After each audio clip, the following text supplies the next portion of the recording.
melihatnya langsung. Mereka sedang ada di dalam dan melakukan hal yang tidak ku mengerti. Aku mengenal salah satunya. Sejurus kemudian, orang yang ku kenal tersebut mendatangiku, lalu berkata, "Jangan bilang siapa-siapa." Lalu ia pun menutup pintu, menghalangi pandangan mataku untuk melihat ke dalam. Kejadian itu terjadi sudah lama sekali. Aku bahkan sudah mulai melupakannya. Tetapi yang tidak kusadari, kejadian itu akan menjadi bom waktu di kemudian hari. Saat ini aku duduk di bangku SMA kelas 2. Aku murid yang biasa-biasa saja. Pintar tidak, bodoh pun tidak. Tetapi teman-temanku banyak. Banyak yang menyukaiku. Karena kata mereka aku anaknya asyik dan bisa mencairkan suasana. Kesimpulannya tidak ada aku tidak ramai. Tetapi di dalam dunia sosialku, terkadang ada beberapa hal yang mengganggu. Misalnya ada temanku yang menyadari betapa berbedanya aku dengan adikku tersebut. Aku bertubuh kurus, kulit sawo matang, berambut keriting, dan hidungku pesek. Wajahku juga biasa-biasa saja. Sedangkan adikku bertubuh montok, kulitnya putih sekali, rambut coklat lurus, dan memiliki hidung mancung, idaman para wanita. Dari segi wajah, jangan ditanya. Adikku sangat cantik. Teman laki-lakiku banyak yang naksir padanya, dan ingin suatu ketika mereka akan menjadi adik iparku. Bahkan ada yang terang-terangan ingin menjadikannya pacar saat itu juga. Apakah aku menerimanya? Tentu saja tidak. Bagaimana pula aku mengizinkannya? Karena adikku masih 12 tahun.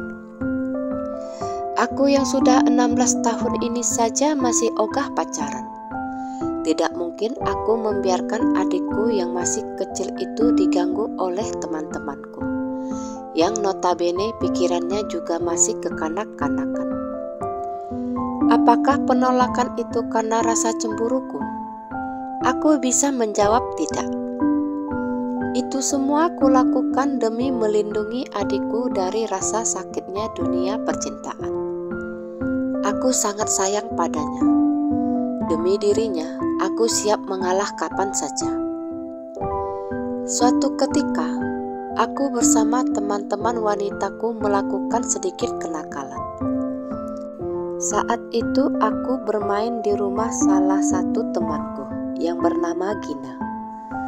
Dan entah setan dari mana, teman-temanku memutuskan menonton film dewasa.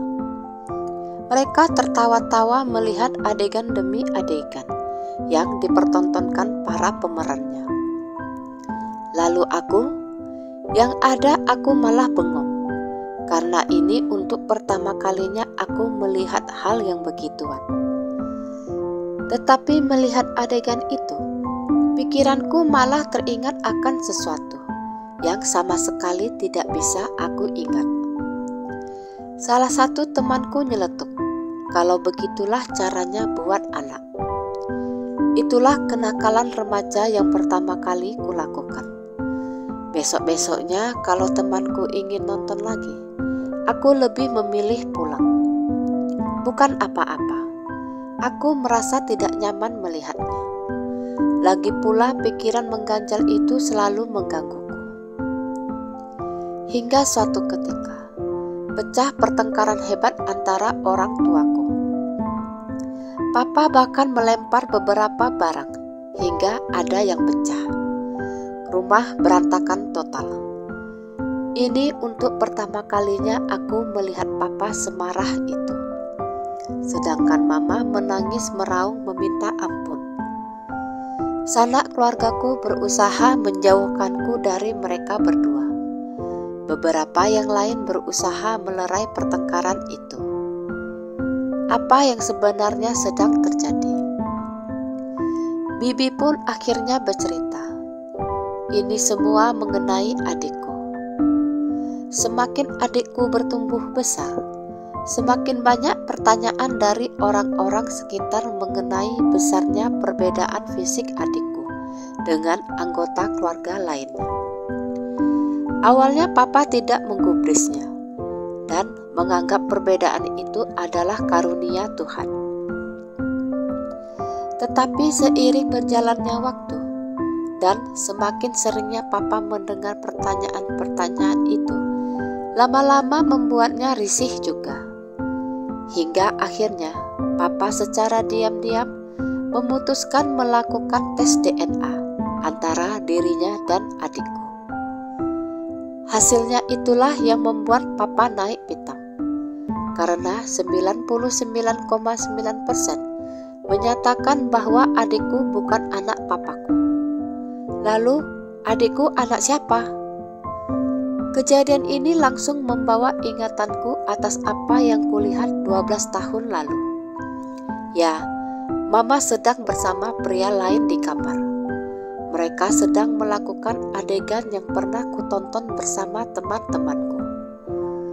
Mungkin itulah yang menyebabkan aku tidak nyaman melihatnya, karena teringat sesuatu yang hampir aku lupakan. Aku yang tak tahan lagi, memutuskan menceritakan apa yang telah kulihat 12 tahun lalu pada bibiku. Ceritaku ini tentu saja membuat kaget si bibi. Bibi memintaku mengatakan apa yang sudah kulihat pada papa. Tapi ternyata aku tidak perlu melakukannya lagi, karena mama sudah mengakuinya. Ia mengaku sudah melakukan perselingkuhan dengan teman satu kerjanya. Hingga perselingkuhan mereka pun kebablasan dengan melakukan hubungan intim selayaknya suami istri. Dan akhirnya mama pun mengandung hasil perselingkuhan itu. Adikku itulah hasilnya. Mama berharap adikku lahir dengan membawa gen dirinya, sehingga nantinya tidak akan ada yang curiga. Tetapi itulah yang namanya kuasa Tuhan. Gen selingkuhan mama terlalu dominan, sehingga adikku sangat mirip dengannya.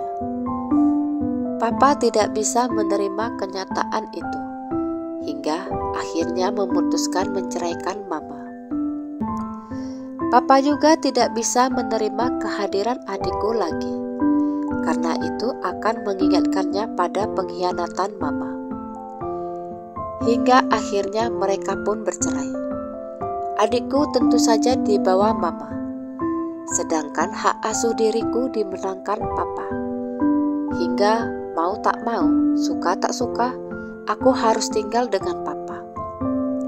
Walaupun sejujurnya aku berat berpisah dari adikku, tetapi hal itu masih bisa diatasi dengan cara aku sering-sering menginap di rumah mama.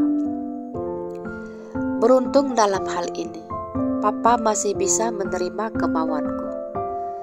Tetapi untuk menemui mama dan adikku, beliau belum mau melakukannya.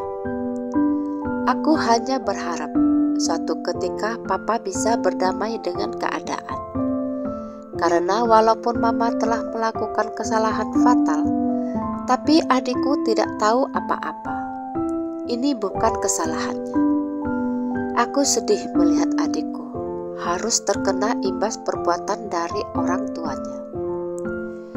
Yang bisa kulakukan saat ini hanyalah berharap suatu ketika keajaiban itu datang, di mana papa bisa menerima adikku kembali. Walaupun jujur aku tidak bisa berharap banyak akan membaiknya hubungan papa dan mama. Sekian kisah saya kali ini, sampai jumpa di kisah selanjutnya. Terima kasih sudah mendengarkan kisah saya. Jangan lupa subscribe, like, komen, dan share ke media sosial yang Anda punya.